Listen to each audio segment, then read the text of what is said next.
What's up, everybody, and welcome to the grand finals of the GEST June. Yes, I'm here to bring you this entire series between these two teams, iZone.Gigabyte and Pacific.Badburn on the Scourge side. And these are both Filipino teams, so the Filipinos really ran a train through this combination.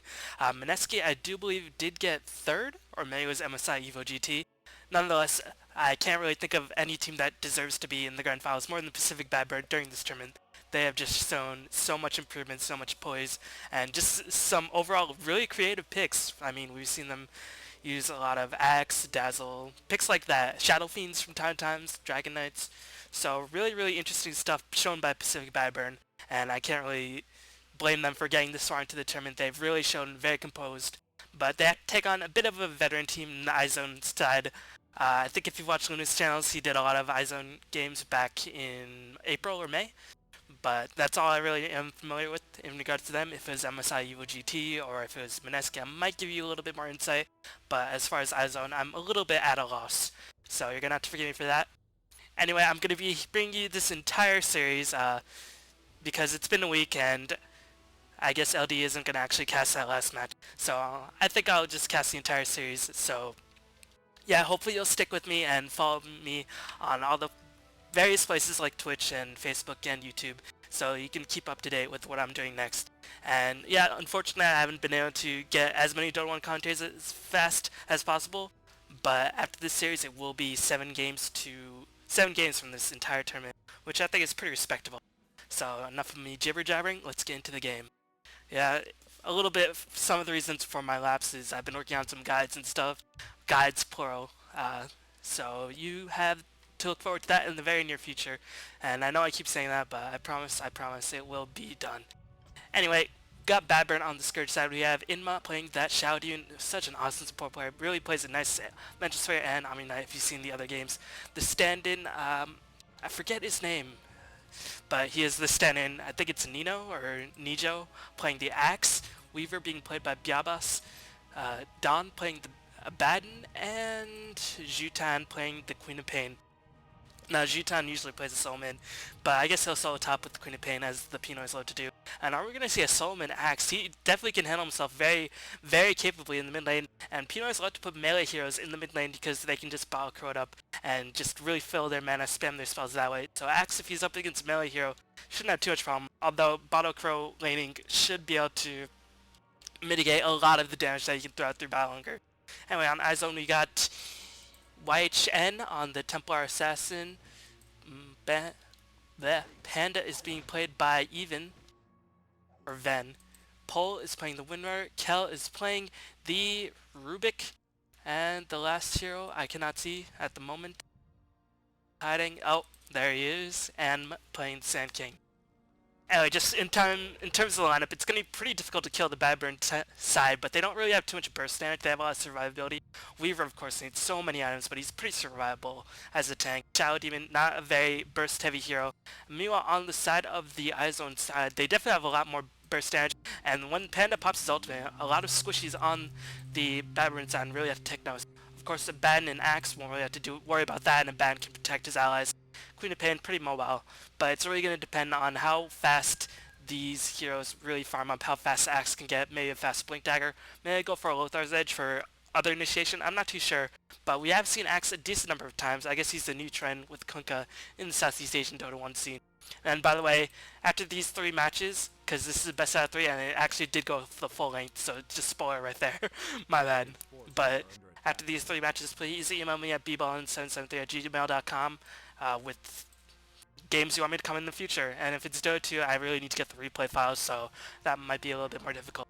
Anyway, Templar Assassin is going to have a miserable time in the spot lane. I'm really surprised to see Templar Assassin is not in the mid lane, but instead we're going to see Panda. And I guess Templar Assassin can handle herself better on this lane against a tri-lane rather than a Panda. If you were sending that Panda up against this tri-lane, you get absolutely demolished. I mean, at least Templar Assassin has a refraction, and there's no real consistent DOT. Shadow Demon, Shadow Poison won't really be too effective in doing that, and it looks like Shadow Demon is just already throwing down disruptions, just really forcing Templar Assassin to stay back the frick out before he gets smacked up.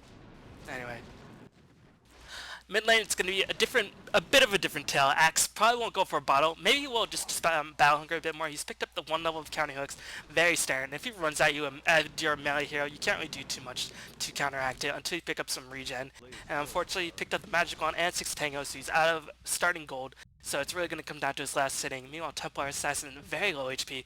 Looks like there might be a little bit of a gank. Queen of Pain forced to run away from that aggressive try-in. Usually in the Filipino scene, we see try-in versus try-in. Or maybe that's just because in the many Mineski games, that's what we see. And Queen of Pain is just going to have to be forced back. Is going to try to do some cliff jungling to protect herself from these monsters. And already you see how powerful Battle Hunger is working against Panda. He still has enough mana to cast several more Battle Hungers. And right now, what can Panda do? He can't do none. He can try to last hit, but then Axe can just go into range and then attack a creep, force the aggro, and all that. But looks like we're going to see a telekinesis combined with slow and the burrow strike. Axe is taking a lot of damage, but meanwhile Panda is very close to dying. But it looks like Sand King picks up the first blood, and Panda picks up a deny to cancel out that Battle Hunger.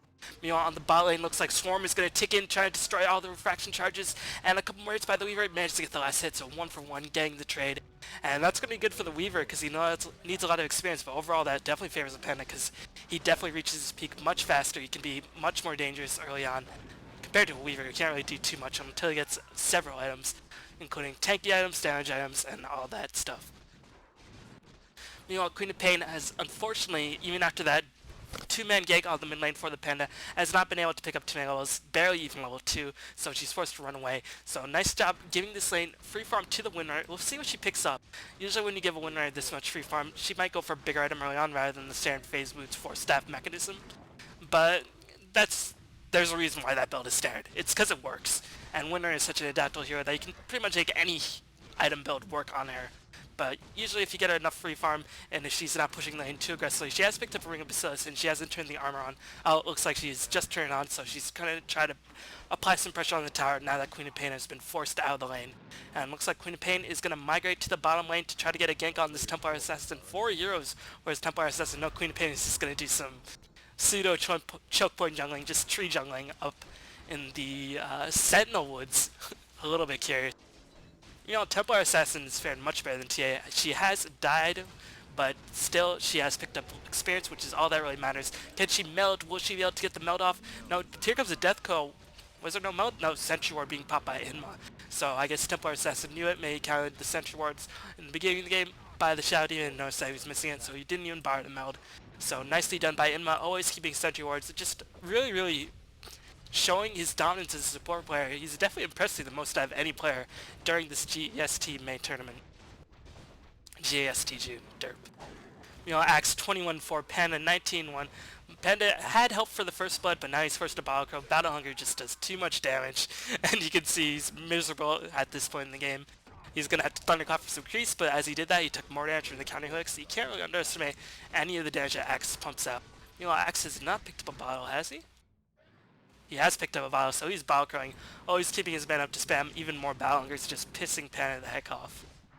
Meanwhile, Weaver 21-3, Shadow Demon 1-5, is trying to get to that level 6 where he can try to do some more ganks. And really, that's when the Pinoy scene that we know and love just goes into high gear. When they get their ultimates and just go all over the map. If it's not during the laning stage, then it's in the early part of the mid game where they get their ultimates and then they just go to town on each other.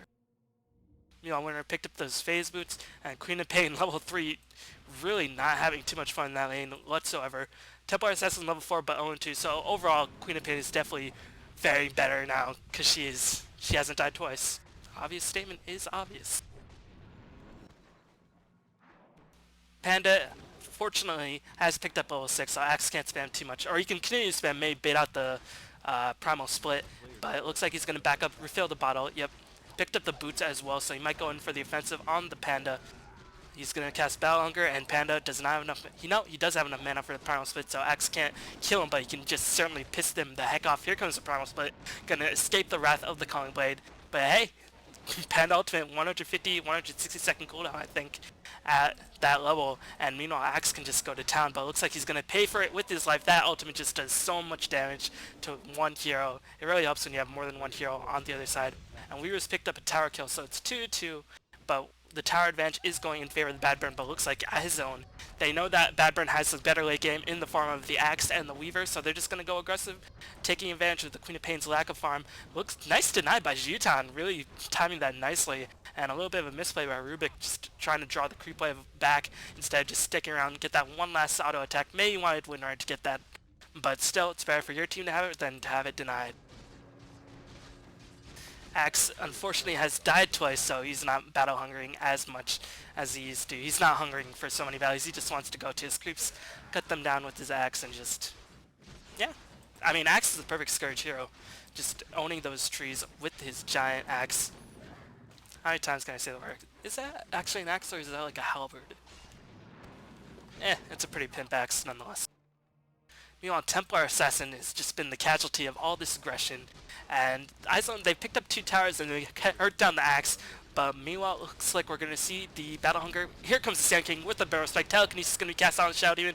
Unfortunately, Abad can't throw down too much healing. Axe casts the Berserker's Call, but unfortunately the Disruption actually timed it perfectly so that, or timed it imperfectly so that after the Berserker Call was over, Shadow Demon popped right back out.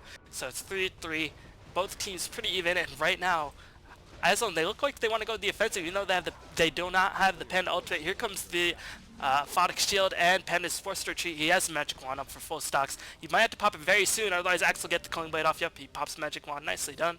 And with that, he'll be safe to fight another day. Meanwhile, Queen of Pain is just getting owned by this Winner on the top lane.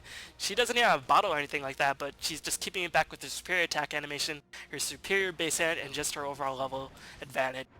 And Templar Assassin taking advantage of that. Okay, all these lanes are pushed. They're going to have to pay attention to this mid tower so we don't lose all the positioning. So I'll just take this time to farm up, regain some of my miserable time during the lane. And Weaver is doing the same, although he's only level 5 himself, so Templar Assassin keeping up in terms of levels with the Weaver. So right now, iZone seems to have it pretty under control. Of course, they have to make their move pretty soon. I expect when Templar Assassin hits level 7 or level 8, May picks up Magic Wand, Phase Boot, something like that, and then go on the aggressive. And next time Pen Ultimate is up, which it should be right about now.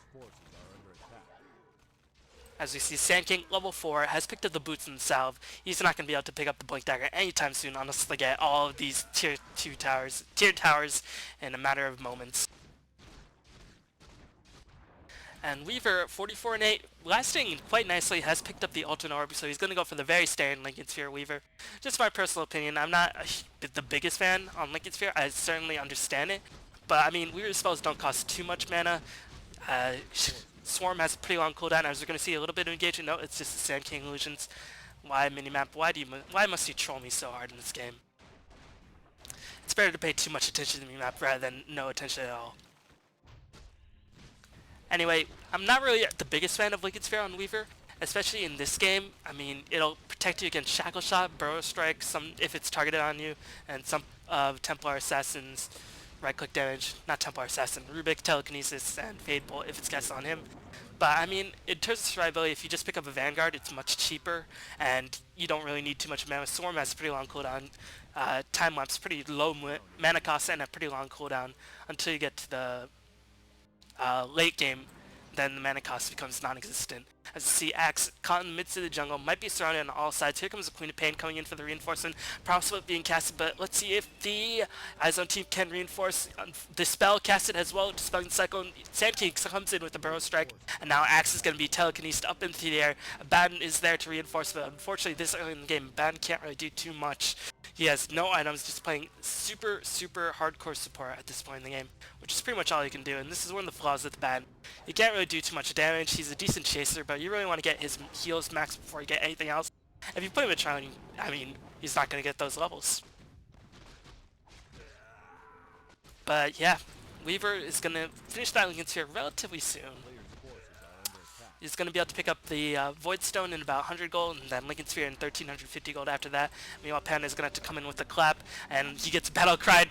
The Sand King comes with a Burrow Strike to try to save him, but the Aphotic Shield dispels the Sand King stun duration, and Panda dies. He is endangered for the next 30 seconds. Meanwhile, we see Winner saving up a lot of gold, 2200 gold in the bank. Had she picked up any items? I think she's farming quite well. I do not see any items on the Crow. May shall pick up an alternate orb. Here comes Queen of Pain, gonna do some harassment. No, Shackle Shot is just gonna destroy this Queen of Pain. Blink should be up on cooldown relatively soon. One more hit, and looks like Winner managed to get the kill. Shouting came in a little too late, and he's only level 4. Winner can go on the offensive. He gets another Shackle Shot. This will be the end. The Shouting can POLs get the kill. No, she cannot. She's backing away. But meanwhile, Templar Assassin on the bot lane is going to be ganked quite aggressively with the help of Rubik. But nope, Weaver just escapes with the time lapse. And here comes Templar Assassin, just going to do some harassment. I don't think they can kill the Weaver, but they're just going to say, alright, stop farming for a bit. We'll slow down your farm and just force you out of the lane. And right now, all the lanes are pushed, and Axe is taking up the mid lane. Meanwhile, he can't really stand toe-to-toe against this Windrunner. So Weaver's going to have a difficult time farming for the next several minutes. He's going to farm Mud Golems, but that's not really the most efficient use of his time. But fortunately, Swarm does affect the Mud Golems because it is a physical damage-based spell. And yeah, I much prefer the Mud Golems in this game because they do not look like they have... their faces are not so comical. Anyway, we see Pan on the mid lane. Phase Boot's going to go for that Jangle of Endurance.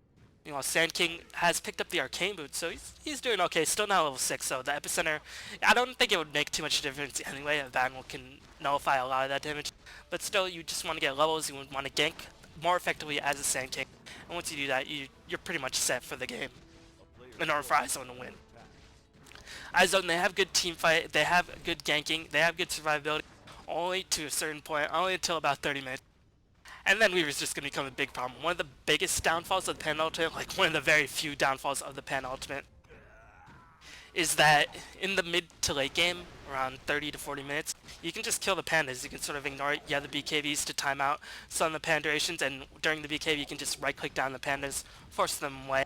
And if you give so much farm and so much experience to a panda and his ultimate isn't doing too much, then it's really not going to be a prudent investment. Of course, that's if the game goes that late at all. Meanwhile, Sand King is going to survive just in the nick of time. No, he died to the last tick of the Battle Hunger. Meanwhile, Inma took the fall on that Shadow Demon, and Ban's going to get sent up into the air. He does have the Borrowed Time skill up, and he's going to be able to escape just fine. So, Badburn, they're able to survive a lot of these engagements. It's 6-5 in favor of iZone, even though iZone is throwing a lot more spells.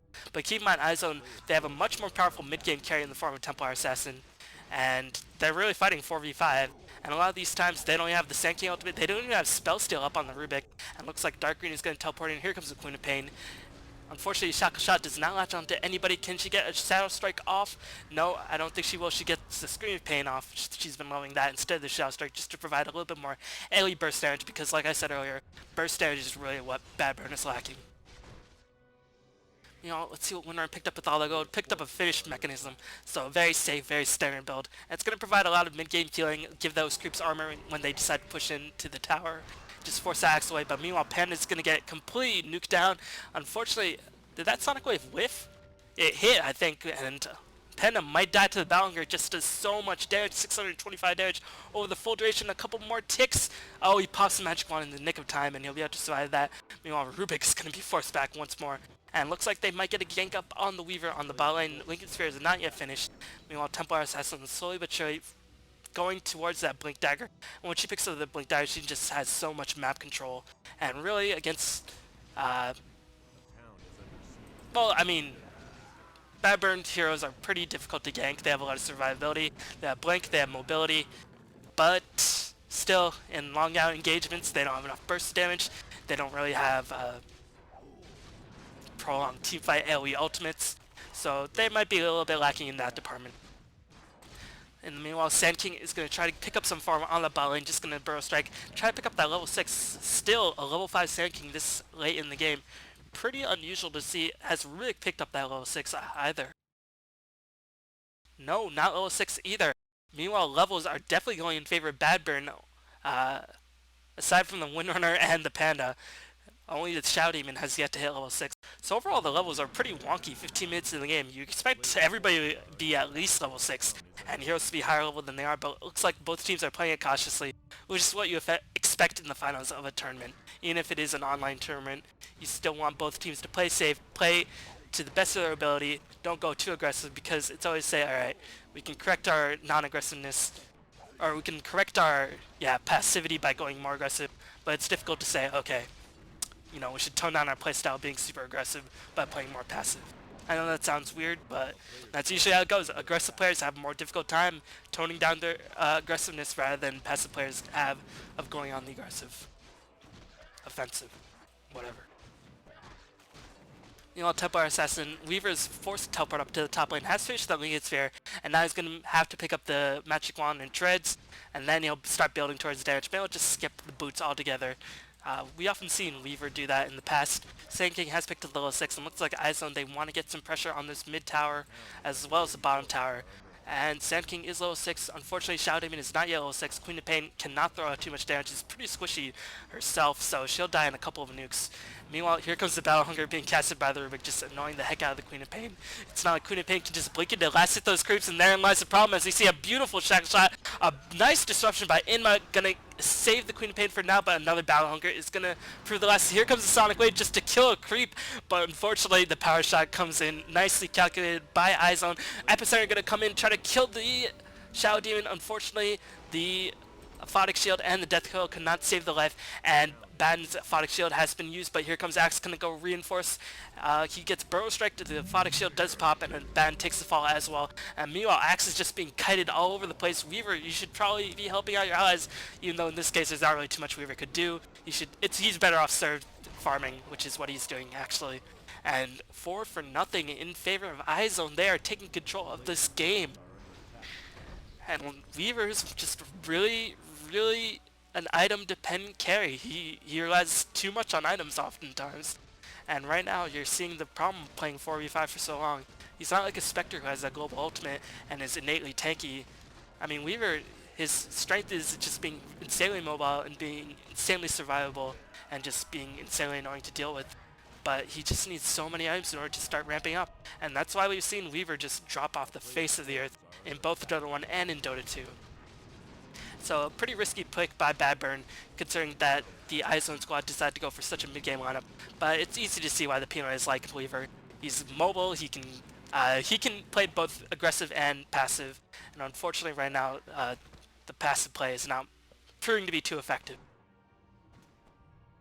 One thing that is going for Badburn is that the Panda ultimate is down, and like I always say in these games, the ultimate cooldowns can make a huge difference in such a high-octane environment. But here comes the traps. Sand King cannot cast Epicenter because it is on cooldown. Here comes Windroar for the reinforcement. She has picked up the mechanism. Looks like Templar Assassin will be A-okay. But yeah, you definitely cannot underestimate the cooldowns of the ultimates. Ultimates like Epicenter, like Primal Split, they have long cooldowns. Meanwhile, ultimates like the Borrowed Time, like the Time Lapse, like the Sonic Wave, have reasonably short cooldowns. Well, Sonic Wave not so much until the later stages of the game. But still, pretty low cooldowns on every other ultimate in the game. So they can be more aggressive. But it's not like these ultimates are as teamfight winning, as game breaking as the ultimates on the Sentinel side. And Sentinel, they've just been weathering the storm until their ultimates aren't on cooldown, and they've been winning the fights ever since. We were just casting that swarm, 3000 cast range up, and just gonna piss everybody the heck off. It gives full vision while the bugs are hitting that target, along with decreasing armor. But it does give up 30 gold, so it's not his best thing. One of my favorite things to do is just pick an Alchemist or pick an Alchemist up against a Weaver or Broom and just farm those for extra gold with the Goblin's Greed. But we're going to see Queen of Pain being jumped upon. Here comes the last critical strike by the Panda. Has picked up the Blink Dagger himself. So iZone seem to be in full control. Really something I didn't expect. Unfortunately, I have not casted any of the iZone matches during this GST. They've probably been pretty impressive because they have made it this far to the Grand Finals. But I'm so used to seeing Badburn just completely outclass their opponents. So it's a little bit unusual to see. But they certainly are not out of the woods just yet. iZone, that is. Weaver has not died, is slowly getting more and more farm. Has 1800 gold in the make, so might be saving for the straight relic. And if he picks up the raids, he'll be really difficult to stop him. As we see Panda going in for the axe, cast the Primal Split. He's going to go on the offensive. What are you doing, man? You shouldn't have come in for the death Aphotic Shield. You couldn't have saved that axe anyway, and now you're going to be in a lot of trouble. Panda is going to cast a couple more spells. Can he get the Dispel off? No, the Cyclone channels for the full duration. Here comes Sand King with the Burrow Strike, and he dodges a lot of the damage, but Weaver comes in, picks up the Sand King. Sonic Wave whiffs, it complete whiffs everybody. Necrobook doing a lot of damage. And looks like Abaddon is taking a lot of edge, but here comes Borrowed Time, and Rubik is going to have to retreat. Shadow Poison, along with the Weaver auto attack, slowly but surely wearing it down.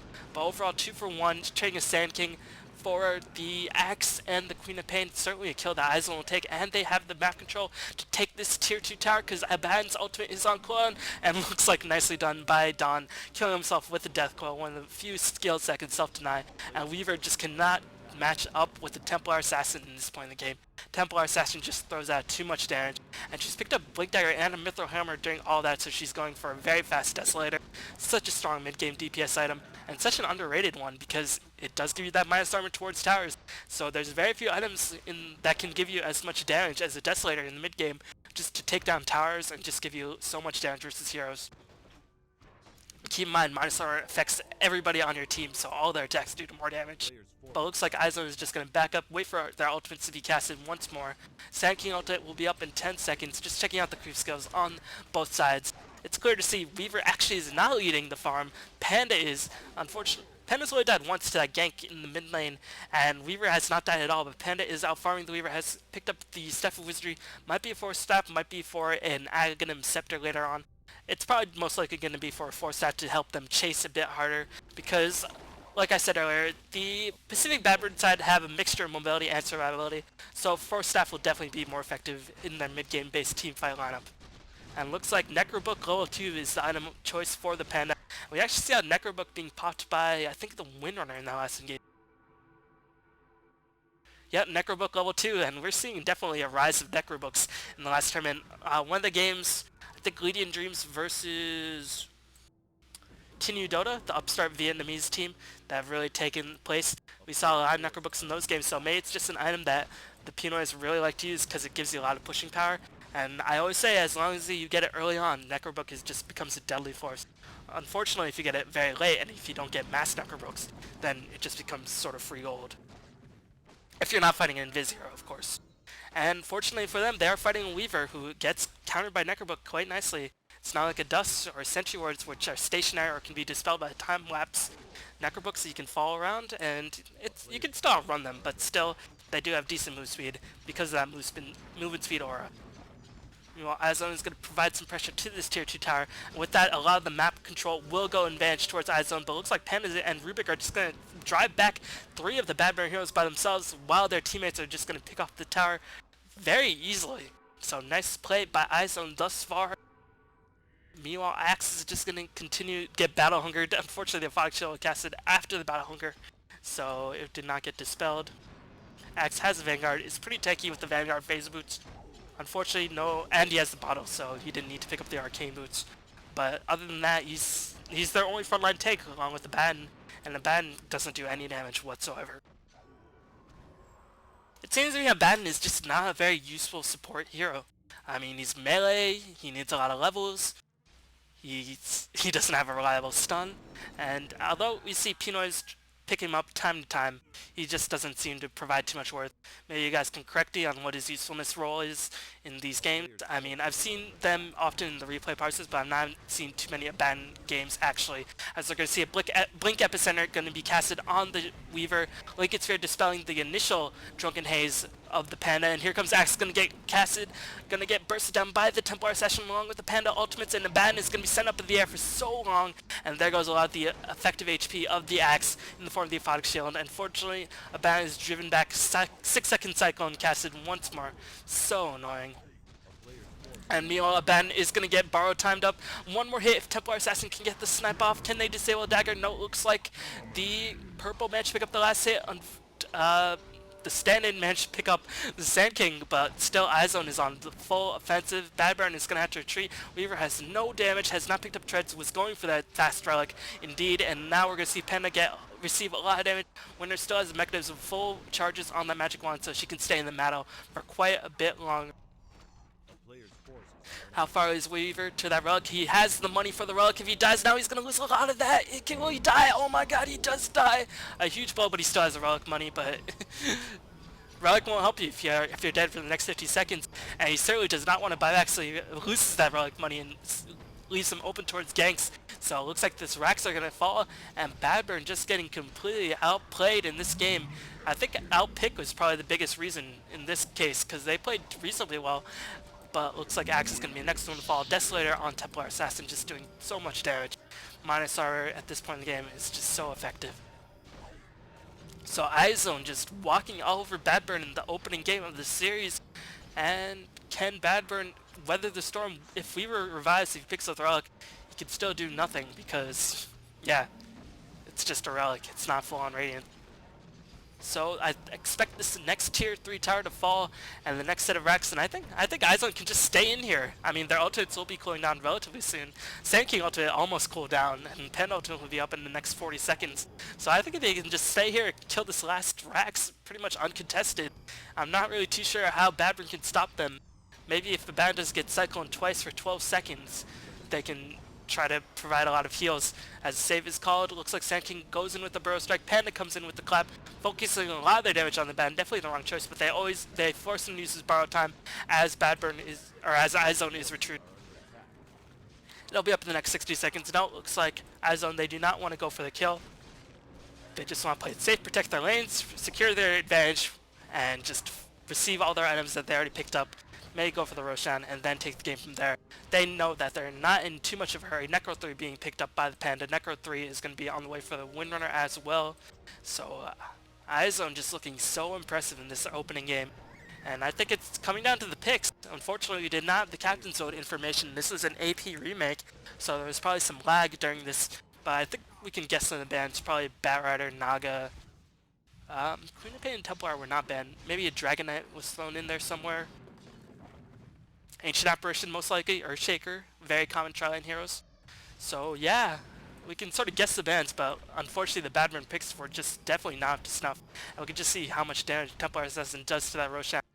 Picks up the second Mithril Hammer, gonna go for the BKB just to be on the safe side.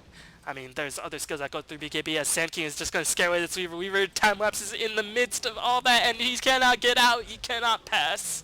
You cannot get out, you cannot get out. Trapped in the mines.